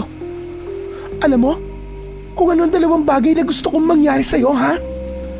Yung lumitaw na yung taong totoong pumatay sa manananggal, o hindi kaya, ay umatake yung aswang. Tapos, makikita ng mga tao na hindi mo siya kayang patayin. Para sila mismo makaalam na hindi mo kayang pumatay ng aswang at puro kayabangan lang ang nandyan sa utak mo. Pinakiramdaman ko si Donato dahil baka bigla siyang magalit at saktan niya si Olivia. Tumiim ang bagang ni Donato na para bang pinipigilan niyang sumabog ang galit niya. Hindi nagtagal ay tumalikod na siya at nagmamadaling naglakad palayo. Marahan akong tumayo at nang humarap sa akin si Olivia ay bumakas ang pag-aalala sa mukha niya. Pumutok ang labi mo. May dugo ka. Teka, may dala akong first aid kit. Umuwi muna tayo para magamot ko yung sugat mo. Sa dumi ng kamay ng Donato na yon, hindi malabong maimpeksyon yan kapag hindi nalinisan. Huwag na Olivia, ayos lang ako. Pero dapat hindi mo na sinabihan ng ganun si Donato. Baka kasi ikaw naman ang pag-initan niya ngayon. Hindi ako natatakot sa kanya, no? Saka, maganda na rin na paminsan-minsan ay sinasampal ng katotohanan ng ganong klase ng tao. Tara na. Sumama ka na sa akin sa bahay at gagamutin ko yung sugat mo. Huwag ka nang tumanggi, ha? Dahil ako magagalit sa'yo, sige ka. Wala na akong nagawa kundi ang sumunod kay Olivia. Pagdating namin sa bahay nila ay nagulat si Mang Erning nang makita ang dugo sa aking bibig. Si Olivia na ang nagkwento kay Mang Erning ng lahat. Kaya galit na naman siya kay Donato. Ayok talaga, Donato na yan. Wala talaga magawang maganda. Bakit ka ba niya sinuntok? Inakala po kasi niya na may ginagawa po ako masama kay Olivia. Kahit ang totoo ay nag-uusap lang naman po kami. Gusto yata mag-feeling superhero ni Donato, Lolo. Akala niya yata ay may impress ako sa mga paandar niya.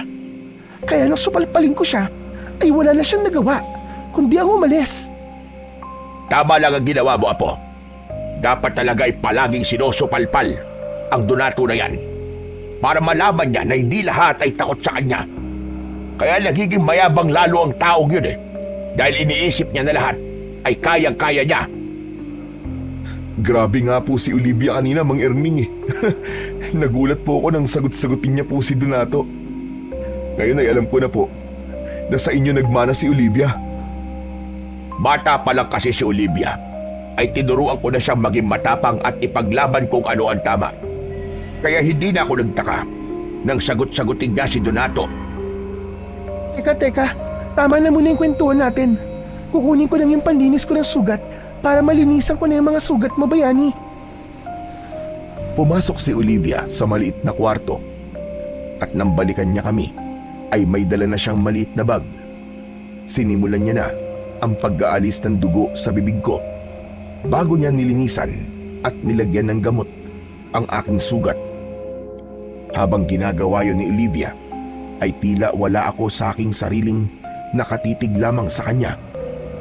Hindi ko akalain na sa likod ng ganda niya ay may tapang din siyang itinatago. Mas lalo tuloy akong humanga sa kanya dahil bihira sa isang babae ang kayang gawin ang ginawa niya kanina. Nang sumunod na araw ay ginulantang kaming lahat ng isang bangkay ng lalaki ang natagpuan sa kasukalan. Kalunos-lunos ang itsura niya dahil puno ng malalalim na sugat ang buong katawan niya. Malinaw na ang naging sanhi ng kamatayan niya ay ang napakalaking kagat niya sa leeg. Awang-awa ako sa asawa ng lalaki na nawalan ng malay sa labis na pag-iyak habang yakap ang bangkay. Nang sandaling yon ay nasa tabi ko sina Olivia at Mang Erning. Maya-maya pa ay dumating ang mayabang na si Donato at lumapit siya sa bangkay ng lalaki. Umiling-iling siya at bumakas ang lungkot sa kanyang muka. Pero dahil kilala ko si Donato ay alam kong peke ang emosyon niyang yon. Dumating na ang kinatatakutan ko mangyari. Hindi na lang hayop ang pinapatay ng aswang, kundi maging tao na rin. Base sa mga sugat na nakita ko kay Mang Arnold, ay malinaw na aswang ang pumatay sa kanya. Patawarin niyo ako kung hanggang ngayon ay hindi ko pa rin nagagawang paslangin ang aswang. Pero huwag kayong mag-alala. Dahil gabi-gabi, magroronda ako para tugisin ang aswang. Nangangako ko sa inyong lahat na hindi magtatagal ay papatayin ko rin ang aswang na yon, gaya ng ginawa ko sa manananggal. Marami ang lumapit kay Donato, lalo na yung mga matatanda. Marami ang nagpasalamat sa kanya at kung hawakan siya ng mga tao ay para siyang isang santo. Si Donato naman ay panayan sabi sa mga tao na siya ang bahala sa aswang. Napakahusay talaga magsinungaling nito si Donato. Tingnan nyo, at paniwalang paniwala ang mga tao na siya nga ang papatay doon sa aswang. Hayaan niyo siya, Lo. Hindi ba? Merong kasabihan na walang sikreto ang hindi nabubunyag. Tama ka po. Hindi magtatagal ay malalaman din ng lahat ang kasinungalingan ni Donato. At sana, kapag nangyari yon, ay mabigyan ng papuri at parangal ang totoong pumatay sa manananggal. Tahimik kong pinakinggan ang pag-uusap ni na Olivia at Mang Erning. Mas pinili kong wag nang magsalita dahil baka makahalata sila na ako ang totoong tinutukoy niya. Pero gaya ng lahat ay kinakabahan din ako. Agad akong nag-isip ng paraan kung paano ko magagawang patayin yung aswang para wala na siyang maging biktima ulit. Pagsapit ng gabi, inihanda ko ang sarili ko sa posibilidad na pagsalakay ng aswang. Naglakad-lakad ako sa baryo habang dala ang kawayan na ginawa kong sibat. Siniguro ko na walang makakakita sa akin, kaya sa madidilim na bahagi ako ng gubat dumaan. Alam ko na malaki ang posibilidad na kung sakaling mapaslang ko ang aswang ay aakuin yung muli ni Donato. Pero wala akong pakialam kung ganun ulit ang mangyayari. Ang tanging nasa utak ko ay ang patayin ng aswang at maging ligtas ang lahat ng tao sa baryong yon. Hanggang sa napahinto ako nang may maulinagan akong mga taong nagsisigawan. Luminga ako at nakita ko ang mga taong tumatakbo. Palihim ko silang sinundan at nalaman ko na papunta sila sa bahay ni Donato. Pagdating nila roon ay kinatok nila ang pinto ng bahay ni Donato. Hindi nagtagal ay bumukas ang pinto at nakita ko na humihingi ng tulong ang mga tao kay Donato dahil sumasalakay daw ang aswang sa bahay ni Mang Erning. Teka, pasensya na kayo. Pero ilang gabi ako nagronde, kaya wala akong lakas ngayon. Kayo na lang ang bahalang magtulong-tulong na paslangin ang aswang. Babawi na lang ako sa inyo sa ibang paraan. Matapos yung sabihin ni Donato, ay agad niyang isinara ang pinto. Nang malaman kong sa bahay ni Mang Erning sumasalakay ang aswang, ay walang pagdadalawang isip na tumakbo ako papunta ron. Panayan dasal ko na sana ay hindi pa huli ang lahat at magawa ko pang iligtas si Mang Erning at Olivia. Nang makarating ako sa bahay ni Mang Erning, ay dinig na dinig ko ang pagsigaw ni Olivia sa loob. May mga taong nakasilip sa bintana ng kani-kanilang bahay at nakakapanglumo na walang kahit isa man lang ang nagtangkang tumulong kahit naririnig nila ang paghingi ng tulong ni Olivia. Mabilis akong pumasok sa bahay ni Mang Erning. Nagulantang ako nang makita ko si Mang Erning na nakahandusay sa saig. Duguan siya at may malaking sugat sa leeg. Habang si Olivia naman ay nakahiga sa saig at nasa ibabaw niya ang aswang. Kahit may sugat sa braso si Olivia, ay pilit pa rin siyang nakikipagpambuno sa aswang para iligtas ang sarili niyang buhay. Hindi na ako nag-isip pa. Nilapitan ko kagad ang aswang at nang humarap siya sa akin, ay agad kong itinarak ang sibat sa kanya. Malakas na sumigaw ang aswang. Nilubayan niya si Olivia, pero ako naman ang inatake niya. Sinunggaban ako ng aswang. Napahiga ako at pumaibabaw sa akin ang aswang. Akmang sasakmalin niya ako, pero mabilis kong iniharang ang aking braso. Malakas akong napasigaw nang maramdaman ko ang pagbaon ng matutulis at mahaba niyang pangil sa aking braso. Nakita ko ang itak sa saig na mukhang ginamit ni Mang Erning para labanan ang aswang. Pinilit ko yung inabot Tiniis ko ang sakit na nararamdaman ko dahil hindi pa rin pinapakawalan ng aswang ang aking braso. Sa wakas, nagawa kong maabot ang matalas na itak. Agad ko yung ibinaon sa tiyan ng aswang. Nang maramdaman kong nanghina ang aswang, ay malakas ko siyang itinulak. Bumagsak ang aswang sa saig at hindi ko na siya binigyan pa ng pagkakataon para makabawi. Lumapit ako sa kanya at buong lakas kong itinarak ang itak sa gitna ng kanyang noo.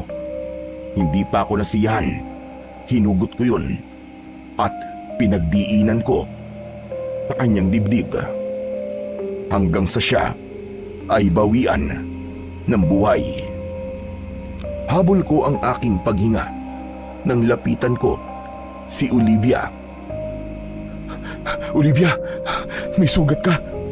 Kailangan madala ka agad kay Mang Erning sa ospital. Tama nga si Lolo. Tama nga ang hinala niya na ikaw talaga ang pumatay sa manananggal. Malinaw na sa pinakita mo kanina na ikaw ang totoong may kakayahan na makipaglaban sa aswang. Olivia, saka na natin pag-usapan yan. Ang kailangan nating unahin ngayon ay ang pagdadala sa inyo sa ospital.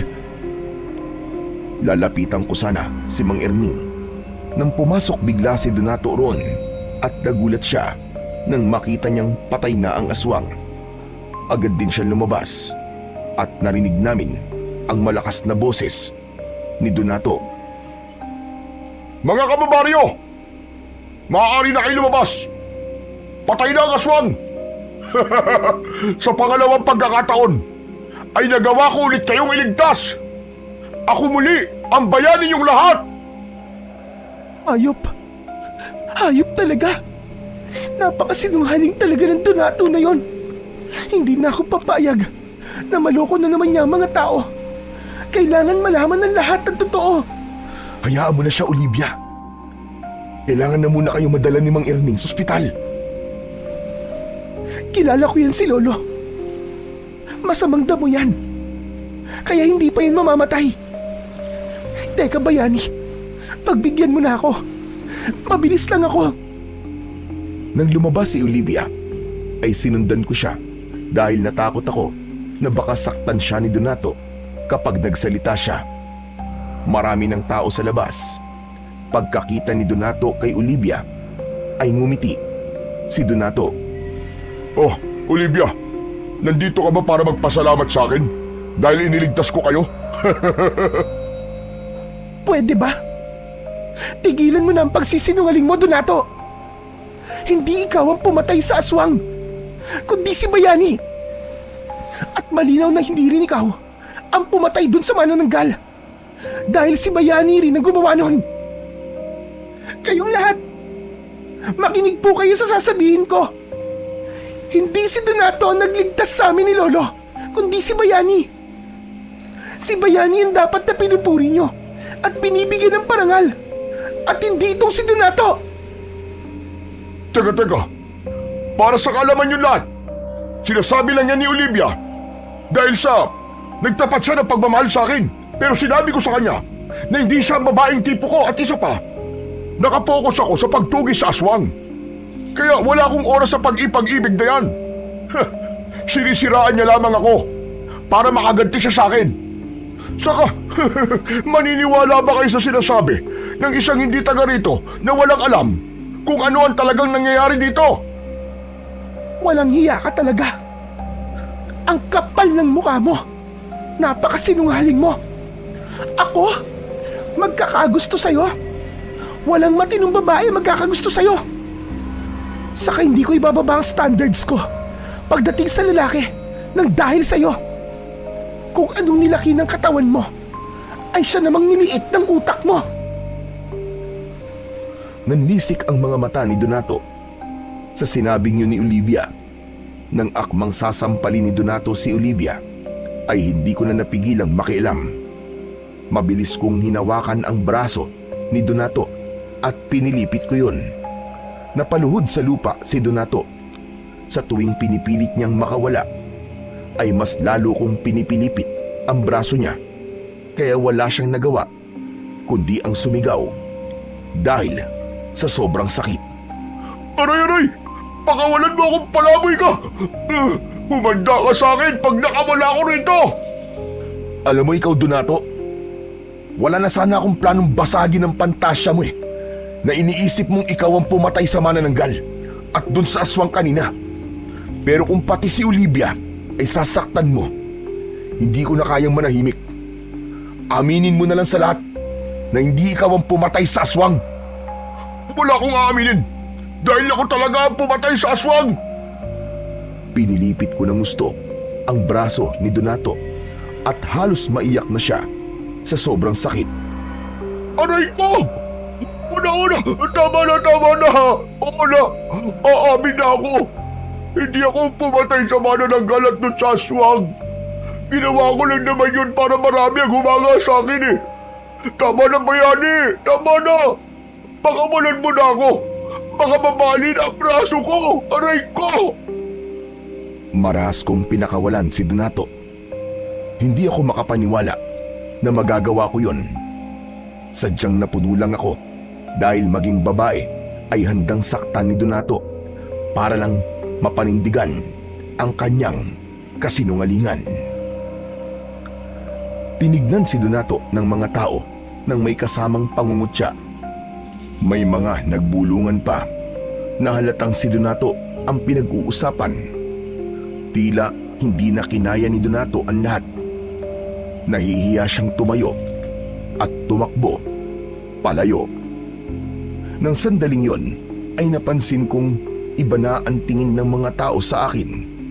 Hindi na pandidiri at pangungutya ang nakikita ko sa mga mata nila, kundi paghanga na.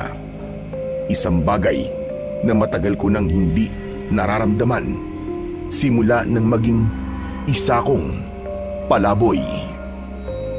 Matapos ang pangyayaring yon, ay dinala kami sa ospital sa bayan. Agad na ginamot ng mga doktor ang sugat namin ni na Olivia at Mang Erming. Makalipas ang ilang araw, ay ligtas nang nakalabas ng ospital si Mang Erming na siyang may mas malalang pinsala na nakuha sa pagsalakay ng aswang. Simula noon ay naramdaman ko na ang napakalaking pagbabago sa buhay ko. Ang mga taong dating umiiwas at kumukutya sa akin ay naging mabait na sa akin. Bilang pasasalamat, nagtulong-tulong sila upang patayuan ako ng sariling bahay, kaya hindi na ako matatawag na isang palaboy. Nakatanggap din ako ng pinansyal na tulong mula sa lokal na gobyerno na ginamit ko naman sa pagtatanim ng mga gulay. Dahil doon ay nagkaroon ako ng simpleng hanap buhay. Inamin ko rin sa lahat ang totoo na isa kong mananabas ng aswang, at yun ang dahilan kung bakit kaya kong harapin ang mga aswang. Habang unti-unting bumubuti ang aking buhay, ay naging mas malapit din kami ni Olivia sa isa't isa. Hanggang sa naging magkasintahan na kaming dalawa. Habang si Donato naman ay piniling umalis sa baryo dahil sa labis na kahihiyan. Doon ko lubos na naunawaan ang isang mahalagang aral sa aking buhay. At yun ay ang hindi dapat husgahan ng isang tao base lamang sa panlabas na anyo, dahil ang tunay na kabutihan at tapang ay hindi nasusukat sa damit, estado sa buhay o sa sinasabi ng iba, kundi sa mga ginagawa natin kapag walang nakakakita at sa bagay na handa nating gawin para sa ating kapwa, na totoong kahulugan ng pagmamalasakit at siyang tunay na kabayanihan.